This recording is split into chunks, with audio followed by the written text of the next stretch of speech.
मध्य प्रदेश में किसी दिन रोजगार की बात ना हो तो लगता है कि दिन ही शुरू नहीं हुआ। चाहे सरकारी कर्मचारी हो, सरकारी शिक्षक हो, अतिथि शिक्षक हो या फिर अतिथि विद्वान हो, हर कोई अपने अपने काम को लेकर किसी ना किसी वजह से सरकार से नाराज है। अब इस नाराजगी को दूर करने की उम्मीद इन लोगों को या तो सरकार से है या फिर कोर्ट से। लेकिन मध्य प्रदेश के जो अतिथि विद्वान हैं वो तो सरकार की ओर से भी ठगा महसूस कर रहे हैं और कोर्ट की ओर से भी, क्योंकि उच्च शिक्षा विभाग ही इन लोगों से इनका रोजगार छीनने पर लगा हुआ है और अब इन लोगों को हाई कोर्ट जाना पड़ा है। अब ऐसा हुआ क्या जिसकी वजह से अतिथि विद्वान इतनी चर्चा में है? तो दरअसल इसकी सबसे बड़ी वजह है मध्य प्रदेश में बीते 3 दशकों से असिस्टेंट प्रोफेसर की नियमित भर्ती का न होना। बता दें कि राज्य में 1991 से 2017 के बीच सहायक प्राध्यापकों यानी कि असिस्टेंट प्रोफेसर की नियमित भर्ती नहीं की गई। इसी दौरान उच्च शिक्षा विभाग ने महाविद्यालयों और यूनिवर्सिटीज में खाली पदों पर अतिथि विद्वानों की नियुक्ति की और इनकी नियुक्ति पूरी पारदर्शिता के साथ साथ मेरिट के आधार पर की गई थी।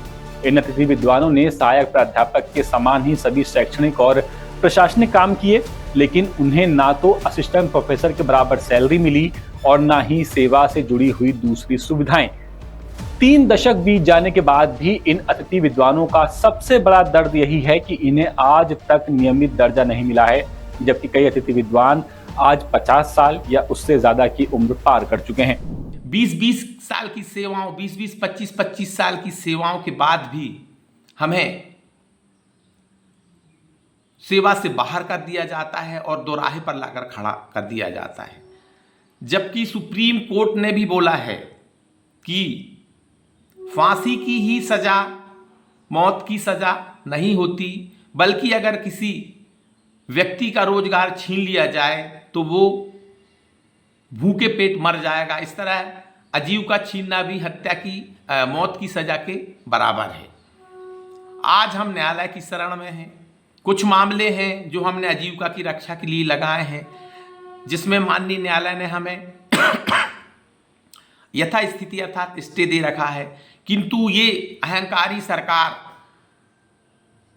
स्टे मानने भी तैयार नहीं है और हमारे पदों पर नियुक्ति करते जा रही है और हमें सेवा से बाहर करते जा रही है। 2017 में सरकार ने अचानक सहायक प्राध्यापक के पदों के लिए नियमित भर्ती का विज्ञापन जारी किया।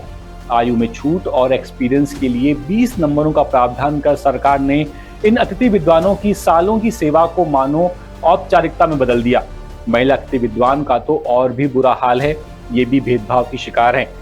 नियमित महिला प्राध्यापकों को मिलने वाली 7 एक्स्ट्रा आकस्मिक छुट्टियां यानी कि CL, हड़तालिका तीज की छुट्टी या फिर चाइल्ड केयर लीव जैसी सुविधाएं इन्हें नहीं दी जाती हैं।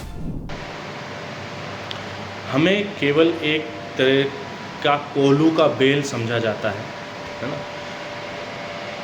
शासन की नीतियां इस प्रकार से है कि जिस प्रकार शासन यदि कोई प्राइवेट कंपनी हो तो वहाँ लेबर लॉज लगाकर उनके अधिकारों का संरक्षण करता है, पर शासन खुद के विभागों में ही वही चीज़ का इम्प्लीमेंट नहीं करता है।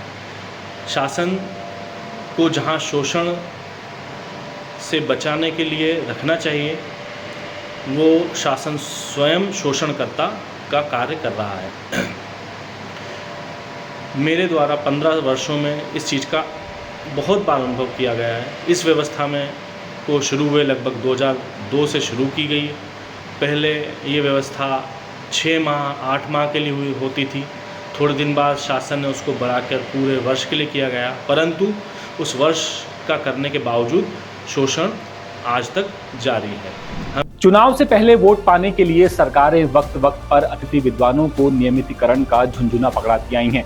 इन अतिथि विद्वानों के लिए महापंचायत बुलाई गई तो कभी कभी चुनावी सभाओं में जमकर घोषणाएं हुई, लेकिन सत्ता में आने के बाद हर वादा हर सपना अधूरा ही रह गया। और फिलहाल सत्ता में काबिज बीजेपी तो अब इन अतिथि विद्वानों का रोजगार खत्म करने की कगार पर आ गई है।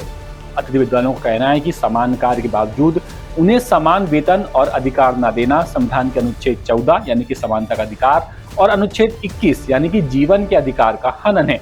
मौजूदा वक्त की बात करें तो हजारों अतिथि विद्वान आजीविका और समानता के अधिकार की लड़ाई लड़ने या तो जबलपुर हाईकोर्ट या इंदौर और ग्वालियर खंडपीठ में याचिका लगाए बैठे हुए हैं। कुछ का नंबर आ जाता है तो कुछ की सुनवाई कब होगी इसी का अता पता नहीं है। ऐसे में मध्य प्रदेश का युवा कॉलेज जाकर क्या सीखेगा और उसे सिखाने वाला क्या भरे पूरे मन से उसे कुछ सिखा पढ़ा पाएगा, इन बातों के बीच आज फिर दिन बीत गया है और ये अतिथि विद्वान इसी उम्मीद में है कि सरकार अब अपना काम निकल जाने के बाद इन्हें दूध में पड़ी मक्खी की तरह निकाल कर बाहर न फेंके, बल्कि एक बार फिर से इनकी भी परेशानी सुन ले ताकि शायद उसका भी मन पसीज जाए। ये पूरी खबर भोपाल से हमारे ब्यूरो चीफ संजय शर्मा लेकर के आए थे। अपडेट्स के लिए आप बने रहिए द सूत्र के साथ। नमस्कार। लेटेस्ट,